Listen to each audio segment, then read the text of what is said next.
Good morning students. This video is for class 5th SST.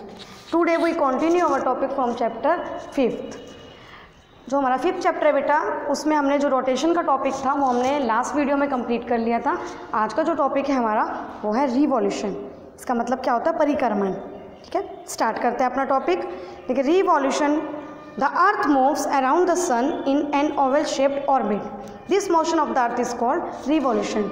जो हमारी पृथ्वी है, जब वो सन के चारों ओर ओवल शेप में यानी अंडाकार शेप में क्या करते हैं, मूवमेंट करती है, तो वो क्या कहलाता है? इस मोशन या इस मूवमेंट को क्या कहा जाता है? Revolution.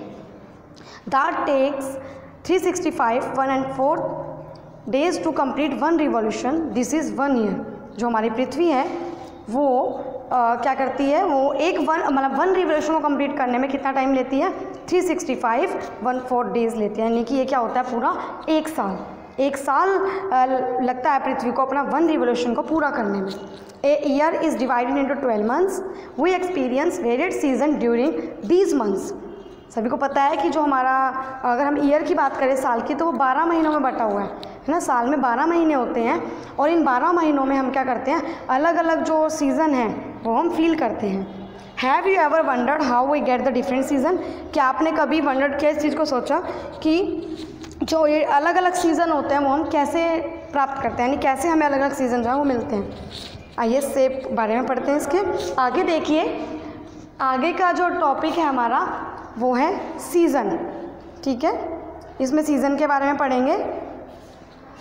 Season, the annual cycle of season is caused by the earth rotation and revolution around the sun. अगर हम बात करें सीज़न की, एनुअल साइकिल जो है 12 महीनों में जो सीज़न चेंज होते हैं बार बार, तो वो किस कारण से होते हैं? वो अर्थ के, यानी जो हमारी पृथ्वी है उसके 2 मूवमेंट्स के कारण होता है, एक रोटेशन और रिवॉल्यूशन। जब पृथ्वी सूर्य के चारों ओर मूवमेंट्स करती है रिवॉल्यूशन, तो इसके कारण क्या होता है? सीज़न बनते हैं। There are 4 main season that the earth experiences. देखिए, जो हमारी पृथ्वी है वो 4 तरह के जो सीज़न है वो क्या करती है? एक्सपीरियंस करती है 4 तरह के सीज़न को। ठीक है, अब पढ़ते हैं इसे। देखिए, 4 तरह के कौन कौन से हैं? Summer, autumn, winter and spring. ये 4 तरह के सीज़न जो हैं वो हम फील करते हैं। ठीक है, as the earth revolve around the sun, its tilted axis always point in the same direction. This means that one of the hemisphere is closer to the sun than the other. अगर हम बात करें पृथ्वी की, जो हमारी पृथ्वी है जब वो रिवॉल्व करती है सन के यानी सूरज के चारों ओर, तो उसका झुकाव क्या होता है? Always point in the same direction. तो उसका जो झुकाव होता है वो हमेशा एक डायरेक्शन में होता है। ठीक है, पॉइंट के एक डायरेक्शन में होता है। इसका मतलब क्या हुआ? इसका मतलब होता है कि जो एक हेमिस्फीयर है, 2 हेमिस्फीयर हमने पढ़े थे, नॉर्थर्न और साउथर्न। ठीक है, तो जो एक हेमिस्फीयर है वो सूरज के नज़दीक होगा और दूसरे की बजाय। यानी इसका मतलब क्या है कि जब जो हमारी पृथ्वी है वो रिवॉल्व करती है सूरज के चारों ओर, तो वो अपने अक्ष यानी अपने अक्ष से जब झुकाव उसका होगा पॉइंट्स एक सेम डायरेक्शन में, तब क्या होगा? इसका मतलब ये हुआ कि जो हेमिस्फीयर यानी 2 हेमिस्फीयर, साउथर्न हेमिस्फीयर और नॉर्थर्न हेमिस्फीयर, तो जो भी उसमें सन के नज़दीक होगा, सन के क्लोजर होगा दूसरे से, तो वहाँ पर क्या होगा? वहाँ पर दिन होगा और सूरज की ज़्यादा रोशनी होगी। ठीक है, this is how we experience different season in the northern and southern hemisphere at the same time. और इसके कारण ही हम क्या करते हैं? एक्सपीरियंस करते हैं जो डिफरेंट सीज़न है, अलग अलग तरह के जो सीज़न है हम नॉर्थर्न और साउथर्न हेमिस्फीयर में हम एक समय में फील करते हैं ना। जब मतलब हम कह सकते हैं, अगर साउथर्न हेमिस्फीयर के, नॉर्थर्न हेमिस्फीयर की अगर हम बात करें, नॉर्थर्न हेमिस्फीयर अगर सन के, जो नॉर्थर्न हेमिस्फीयर का झुकाव सन के तरफ है, तो वहाँ पर क्या होगा? सनलाइट ज़्यादा आएगी, तो इससे क्या होगा? वहाँ पर समर होगा। और इसके अपोजिट में अगर देखें तो दूसरे पे क्या होगा? दूसरे हेमिस्फीयर में यानी साउथर्न में क्या होगा? वहाँ पर क्या होगा? विंटर।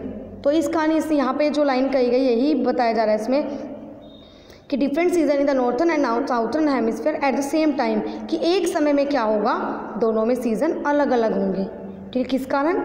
ये होता है पृथ्वी का जो भी हेमिस्फीयर पृथ्वी के नज़दीक होगा उसके कारण, और ये होता है अर्थ के रिवॉल्यूशन के कारण। ठीक है, आगे देखिए। When the northern hemisphere is tilted toward the sun, receive more sunlight. As a result, it is summer in the northern hemisphere. The day are longer than the nights. अगर हम बात करें कि अगर नॉर्थन हेमिस्फीयर हमारा है वो सन की तरफ झुकाव है, उसका जो सूरज है उसकी तरफ झुका हुआ है, तो वहाँ पर क्या होगा, सन की ज़्यादा जो लाइट है वो रिसीव करेगा वो एरिया, यानी नॉर्थन हेमिस्फीयर क्या करेगा, मोर सनलाइट रिसीव करेगा। और इससे क्या होगा, वहाँ पर क्या होगा, समर होगा। नॉर्थन हेमिस्फीयर में क्या होगा, समर यानी गर्मी, ठीक है। और वहाँ पर क्या होगा, जब गर्मी होती है आप फील क्या करते हो, ज़्यादा क्या होते हैं, लंबे दिन होते हैं और रात क्या होती है, छोटी होती है। आगे देखिए, since the southern hemisphere is tilted away from the sun it receives slanting rays of the sun, it is winter in the southern hemisphere. अब अगर हम इसके अपोजिट में देखें तो साउथर्न हेमिस्फीयर में क्या होगा, जब साउथर्न हेमिस्फीयर का झुकाव सन से दूर होगा, क्योंकि नॉर्थर्न हेमिस्फीयर का सन की तरफ झुकाव है, तो इससे क्या होगा, जो सन है, सूरज की जो तिरछी किरणें हैं वो रिसीव होंगी साउथर्न हेमिस्फीयर में, और वहाँ पर क्या होगा, वहाँ पर कौन सा सीज़न होगा, वहाँ पर होगा विंटर सीजन, ठीक है। आगे देखिए, the day when the northern hemisphere is tilted the most toward the sun it is called the summer solstice. क्या अगर हम नॉर्थर्न हेमिस्फीयर की हम यहाँ पर बात कर रहे हैं, ठीक है, तो नॉर्थर्न हेमिस्फीयर का जो झुकाव है वो सन की तरफ अगर जब ज़्यादा होता है तो वहाँ पर क्या होगा, वो क्या कहलाता है, वो कहलाता है समर सॉल्स्टिस, यानी गर्मी का सीज़न होगा तो समर सॉल्स्टिस वो कहलाता है।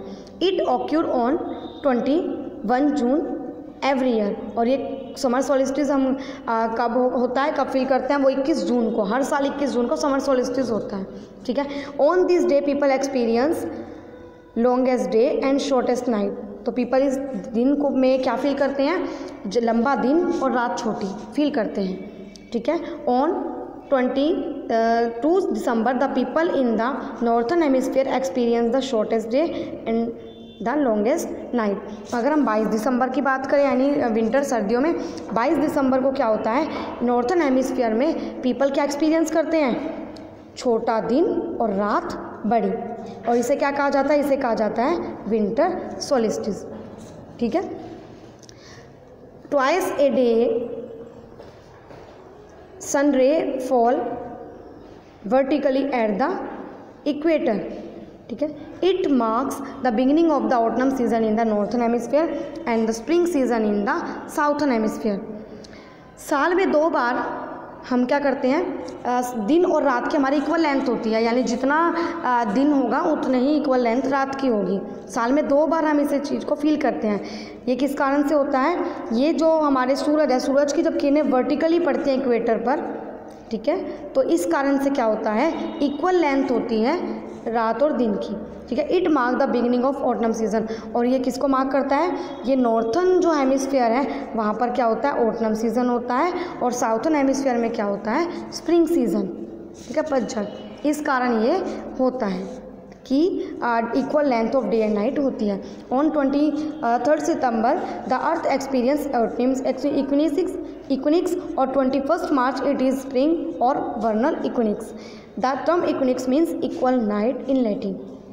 अगर हम 23 सितंबर की बात करें, जो पृथ्वी है वो क्या एक्सपीरियंस करती है, ऑटम इक्विनिक्स, और 21 मार्च को क्या करती है, स्प्रिंग इक्विनिक्स, ठीक है।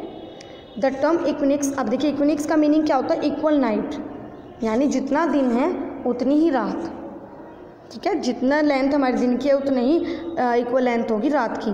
तो 23 सितंबर को अर्थ एक्सपीरियंस करती है ऑटम इक्विनिक्स, और 21 मार्च को क्या करते हैं, स्प्रिंग इक्विनिक्स, ठीक है। तो बेटा आज के लिए इतना ही था।